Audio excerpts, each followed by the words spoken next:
Overdose हो जाए नो ये ओवरडोज हो जाए तो रिएक्शन करे लगी कुंभ वाला जरूर करी। हेलो अरे कुंभ पर भी रहो बोले बने पाप धोना है तो पाप करते हो क्यों? पाप कर पाप धोने से क्या फायदा? आज भैया तो नहीं बजाए के एक मनोरंजन हो जाए फिर कुछ हो जाए बाद फिर भैया करवा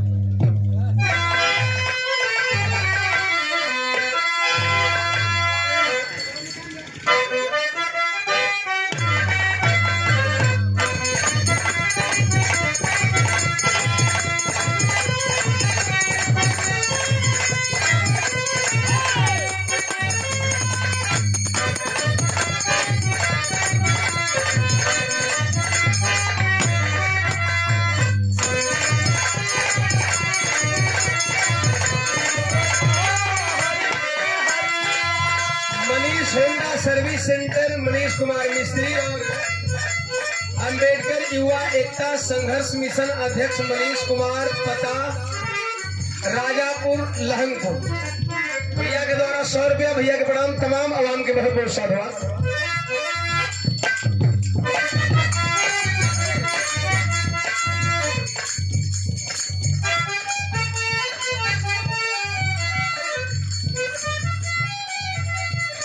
रविंद्र कुमार पता देवा 10 बार मांडा प्रयागराज भैया के द्वारा 20 रुपया भाई को सादर जय।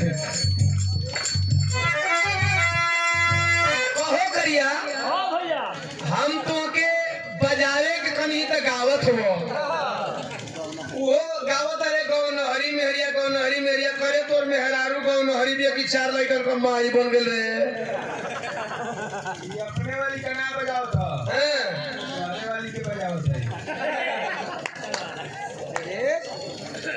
हमार वाली तो भोगा लगी भैया। अरे एल्बम वाली हो। अच्छा तो ऐसे कहनी कि तुम्हारे एल्बम वाली का बजावा था वो वाली नहीं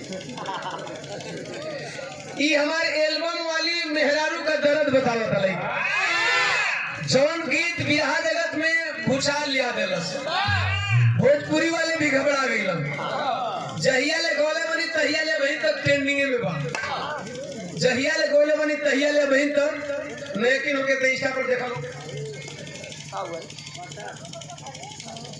प्रधान डीजे रोज लाइट पियरी और प्रोप्राइटर है राजकुमार भैया 200 रुपया भैया के सादर जय भी आए हुए तमाम आवाम को बहुत बहुत साधुवाद। और वही कलकत्ता रेप कांड वही टाइम ही स्टूडियो से ही हिट हो गए। कौन बात पर हिट हुई मास्टर साहब?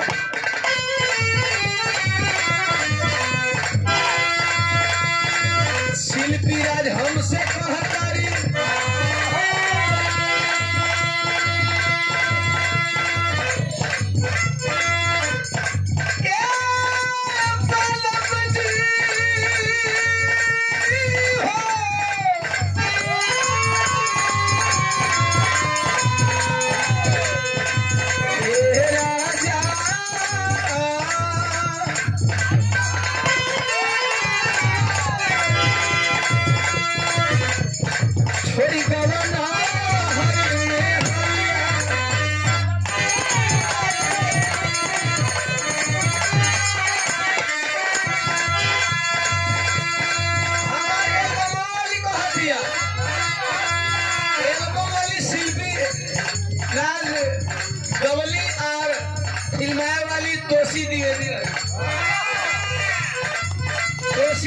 हमारे फेवरेट एक्ट्रेस में से तोसी द्विवेदी कहते हैं अरे छोड़ी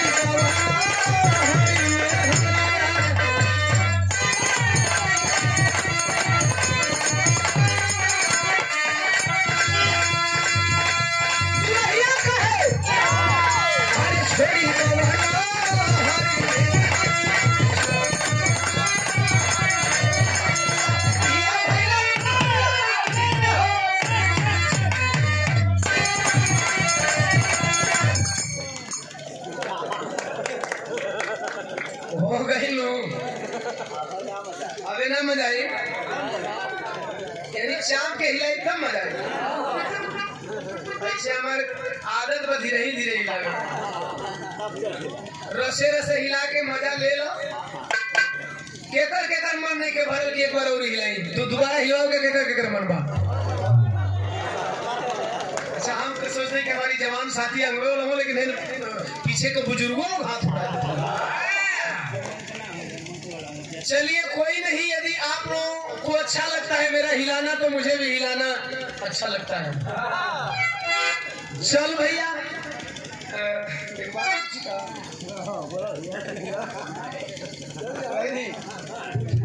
अरे अपने चलिए ठीक है, तो हिलाने का भाई तो कुछ तो नुकसान फायदा तो होती चाहिए। ऊपर से हिलाओ तो नीचे से मजा आओ था। चलिए यदि हम हिला रहे आप लोगों को आनंद अंधकार नहीं जाएंगे, क्योंकि गोवैयन के बाद कहीं भी लग सकता था। हिलाना लेकिन हिलाना मत, क्या हिलाना लेकिन हिलाना मत। बेचारू मुंह बा के तकत रहने की कब दीवाना गिर जाता। अरे न गिरी भाई, मैं करे हो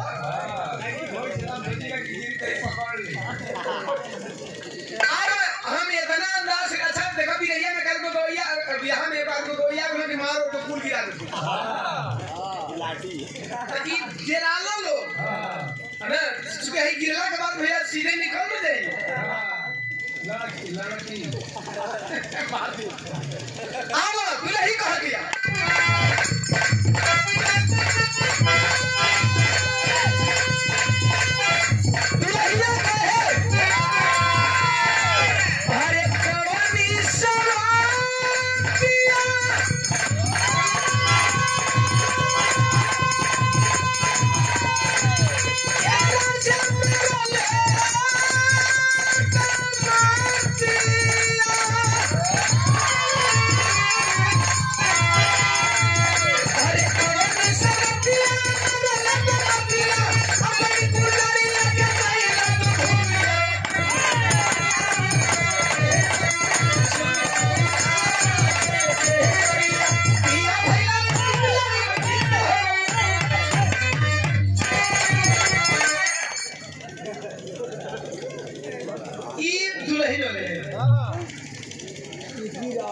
बनाओ तो नहीं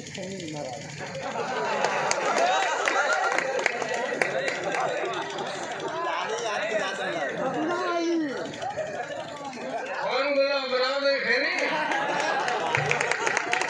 भाई साहब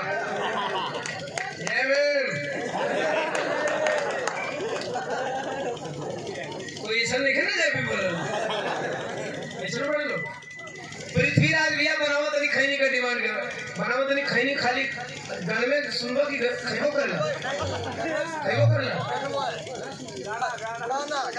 गाना। अच्छा एक से मन तो लोग नहीं भाग ना। अच्छा बिहार में यो गीत रिकॉर्डे में जब तक खैनी रही तब तक दीवाना का गाना रही। ये वो अलगे लकीर बा चोरी से तब जे खात हो जानो थे हम तो ना खाई। एक बात बताओ तनी, अगर आप लोग का मन हो तो कह दी, अगर आप लोग जानना चाहते नहीं तो एक बात सच्चाई कर दी। मंच के बाद हमारे साथ एक घटना घटी खैनी का नाम पर गाजीपुर बिहार और कासमाबाद साइड में एक कलाकार आदमी एक आध घंटा 1.5 घंटा गौला के बाद बिहार रहा जाला तो 2 घंटा गौला के बाद आदमी तनी मन से उतरेला सोच पैर सोच करे खातिर तो पैर सोच कर उतरल था भाई शंका लोग शंका आदमी कर जीबे करी। तो हमारे पार्टी वाले भी साथ में तो जब चलिए कि हम तनी आउट हो गए तो तनकी दूर हो जी। अब वो जवान भाई हमारा सगे सगे लगल हो हम कहनी भैया का बात है तू काहे सगे सगे तो कहना यही तरह है ना। तो है हम अब जाते हुए तनी शंका उनका करे तो फिर जब कई के कुछ दूर गई खड़ा बनी तो फिर धीरे धीरे अपना घुस के चले। हम कहनी भाई काहे आई लोग यहाँ न। एक कलाकार कभी जल्दी नाराज होकर के नहीं बोलता, गुस्सा में डांटना पड़ा मतलब एकदम पागल होगा उनके ऊपर जब हमें खड़ा तो खड़ा भैया के बाद कोयलिंगा से जब हम खड़ा है तो टुकु टुकु बेचारा हमारे उल्टा तो अब हमार नजर देखल कुछ और चाहते हैं, बताओ धिका देखल चाहते हैं। अब टुकुर टुकुर ताकत है, जब हम शंका करी के आ गई तनी भैया ये बताओ कि तू काहे हमार पीछा कर रहा। अब हमके ओकरा पर शक हो गए कि साला अकेले जात रहो। तो कहलस कि भैया हम तोहार पीछा ये बदे करते कि तू कहल कि मन से नशा ना करेला। तो हम 4-5 मंच पर देखो तरी कि मंच पर तो तू खाला नहीं, लेकिन ये बदे लागल ही पीछे की तनी उतारला के बात करे खैनी नहीं खात। उतारला के बाद खैनी नहीं खात होइबो। और यही से हम तोरा नजदीक बात नहीं कि तू जानबूझ के दूर जाता रहा। तो हम कहले सही बताओ दूर रहा तो हम देखते कि तू हमारे देखत ला का तो के लगल कि खैनी खैनी कहता नहीं भैया खैनी तो नहीं खिलाइला, वाशरूम कइला, एकरा बाद चलेला। हम कहनी हम उहे बोलीला जौन करीला। साहब यदि जिस दिन मैं नशा करके बोलूंगा कि आपको नशा नहीं करना है ना, आप यहाँ एज ए कलाकार के तौर पे सुन लेंगे, लेकिन अंदर अंदर मने मने खूब गरीब बोलो। साहब ये बात सिर्फ मेरे पे नहीं है, आप संगठन की बात करते हो, संगठित होने की बात करते हो और आप संगठन को खंडित करते हो तो आपको भी गाली सुननी पड़ती है। केवल एग्जाम्पल मेरे ऊपर नहीं लागू होता है, सब पे लागू होता है। आप यदि संगठन बनाने की बात करते हो, संगठित होने की बात करते हो, तो मैं संगठन और संगठित होने को तब तवज्जो दूंगा जब एक संगठन नहीं 10 संगठन को मिला करके आप उस 10 संगठनों का एक संगठनाध्यक्ष साबित कर देंगे, तब मैं जानूंगा कि आप संगठित कर रहे हो। 10 लोगों को विलय करके एक संगठन कर दो, फिर 10 को विलय करके एक संगठन बना लो, तब आप संगठित होना कहलाओगे। आइए भाई खैनिया वाला एक हम बोल दिया बोलिए, अरे खैनिया वाला बजा नहीं, लेकिन हमारे वाली को सुना अरे दूरिया बना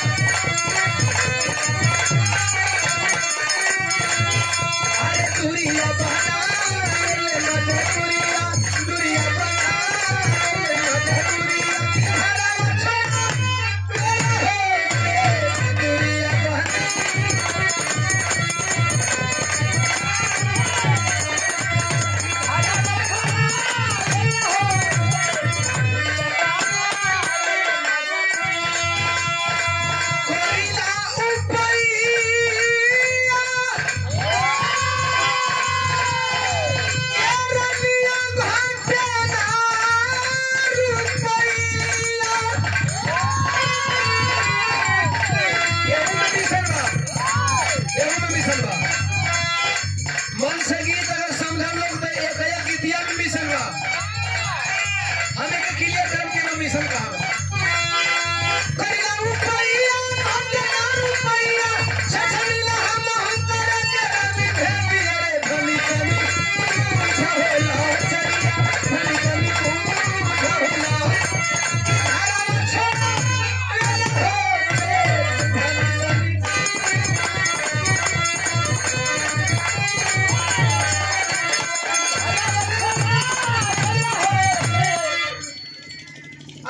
मिशन बताए तनी।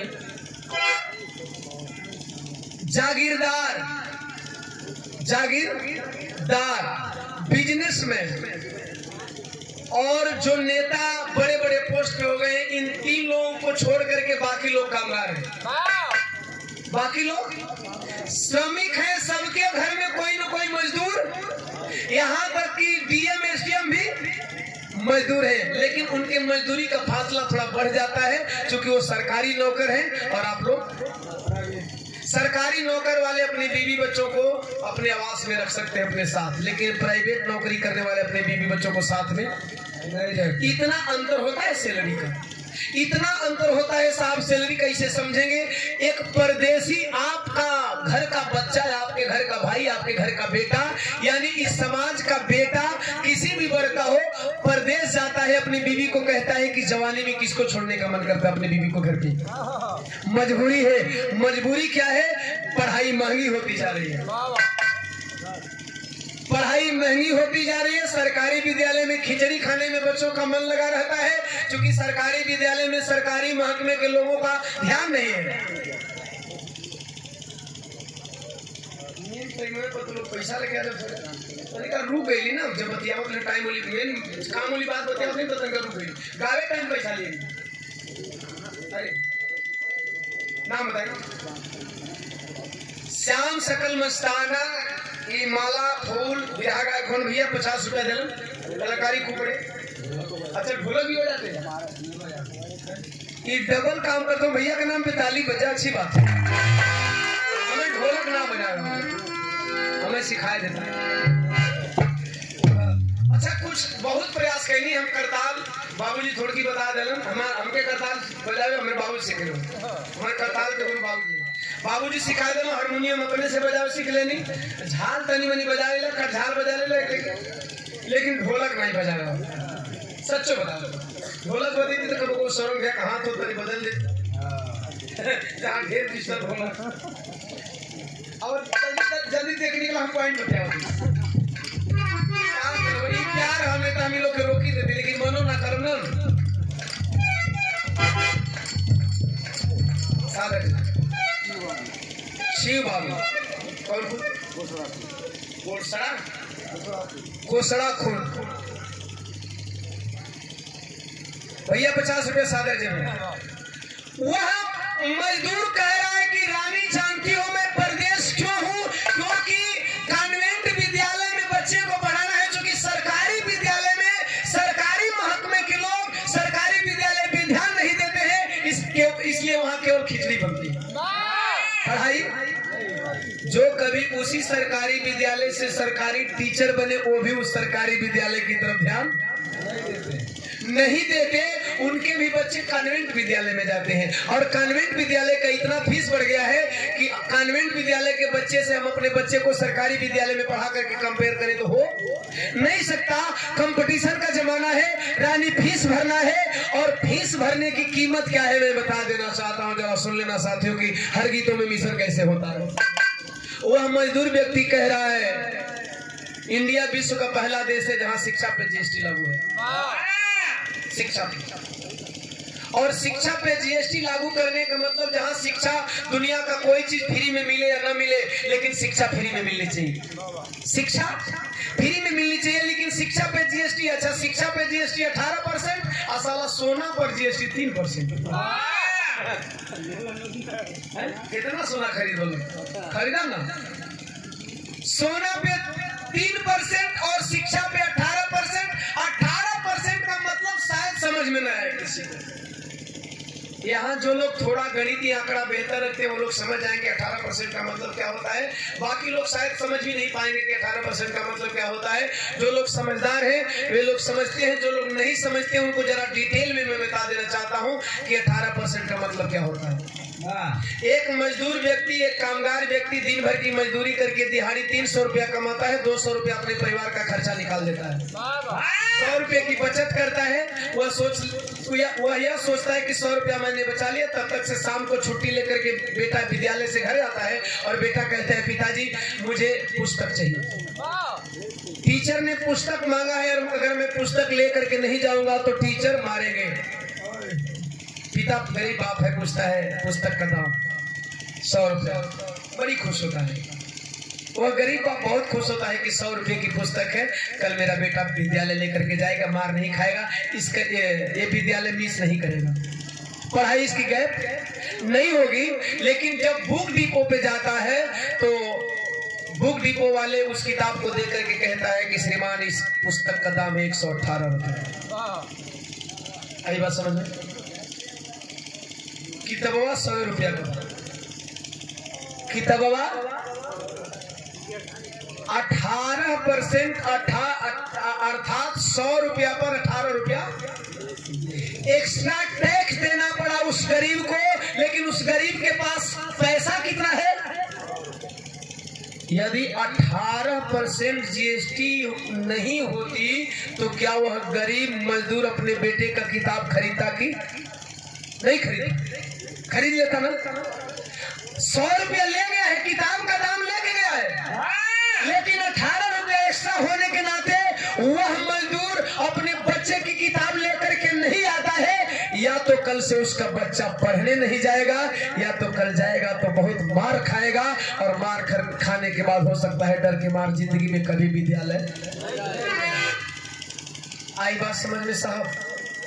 महंगाई और जीएसटी का मतलब अर्थात भारत के सरकार की, वर्तमान सरकार की नीति है कि नहीं पढ़ेगा इंडिया तभी तो अंधोर बनेगा इंडिया। वैसे पढ़ल लिखल भी तो 80% अनभक्ते हो, पढ़ल लिखल 80% अनभक्ते हो, तबे ना आरक्षण से नौकरी पे है, लड्डू कहिए और चढ़ी है। डॉक्टर साहब का दवाई से ठीक हो, तरे संगम में ही एक्सीडेंट हुई तो हवाई संगम में हुई, इलाज डॉक्टरी में करावे जाइ पढ़ा लिखा नहीं लड़का तो नहीं पढ़ेगा इंडिया तभी तो अनभक्त बनेगा इंडिया। आवे एगो भैया को फरमाइश बता दो।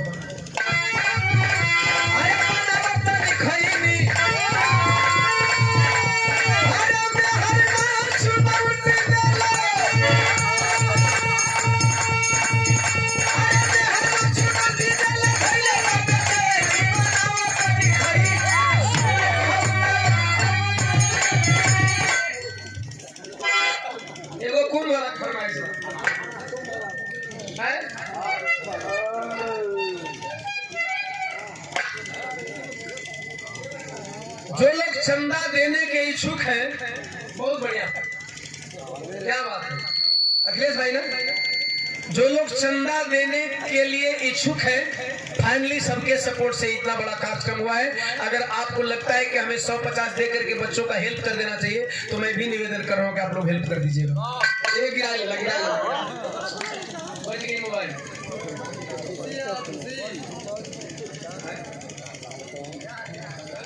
अच्छा दिए कि हमके 100 रुपया दे ले, 100 रुपया कमेटी में दे देंगे,